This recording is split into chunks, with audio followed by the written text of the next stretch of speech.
అంటే అందరూ సాధారణ మనుషులు ఇప్పుడు ఎవరైతే ఎక్కువ జపతపాది అనుష్ఠాన శక్తులు లేని వారు ఏవైతే ఉంటారో వాళ్ళు కొంచెం అత్యంత ఎక్కువ శక్తిని భరించడం కొంచెం కష్టమనే ఉద్దేశంతో వాళ్ళకి అలా చెప్పడం తప్పితే కానీ దానికి ఏదో మనకు అమ్మవారు అట్లా ఉగ్రంగా ఉంది పూజించొద్దు అనే విషయం ఎక్కడా లేదు. పైగా వేరే వేరే ఇప్పుడు వేరే చోట్ల వారాహి ఆలయాలు కడుతున్నారు.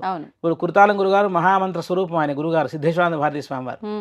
వారి ద్వారా అసలు మానవులకి ఏంటంటే అసలు ఎంతో ఏదో అపోహలు ఉన్న అనేక రకాల మంత్రాలు ప్రతి మనిషి కూడా మీరు గురుగారు ఒకటే అంటారు, జపం చేసుకోండి, దేవతా అనుగ్రహం పొందండి. షార్ట్ కట్స్ లేవు దీనికి. ప్లస్ అర్చన ఆరాధన అందరూ చేసుకోవచ్చు అంటే అవును, పురోహితులు చెప్తే చేసుకోవాలి. ఎవరు వచ్చి వాళ్ళు పెట్టి చెప్తే అంటే అనుభవం లేని వాళ్ళు చెప్పడం వల్ల నష్టం జరుగుతుంది. అవును, ఇప్పుడు వారాహికి మీరు అన్నట్టు వారాహికి చాలా మంచి అర్చన విధానం ఉంది.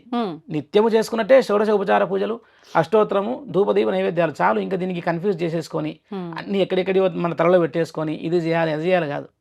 భక్తిగా ఆమె నామాన్ని స్మరణ చేస్తూ ఆమె అష్టోత్తరం కానీ సింపుల్ పూజా పద్ధతి, షోడశ ఉపచార పూజలు 16 పూజలు 16 ఉపచారాలతో పూజలు ప్రతి ఒక్కరు చేసుకోవచ్చు. ఎక్కడ వారాహి అమ్మవారు ఉన్నా అక్కడికి వెళ్ళి అమ్మవారిని అసలు నిస్సందేహంగా దర్శనం చేసుకొని ఆవిడ ఆశీర్వాదాన్ని పొందొచ్చు.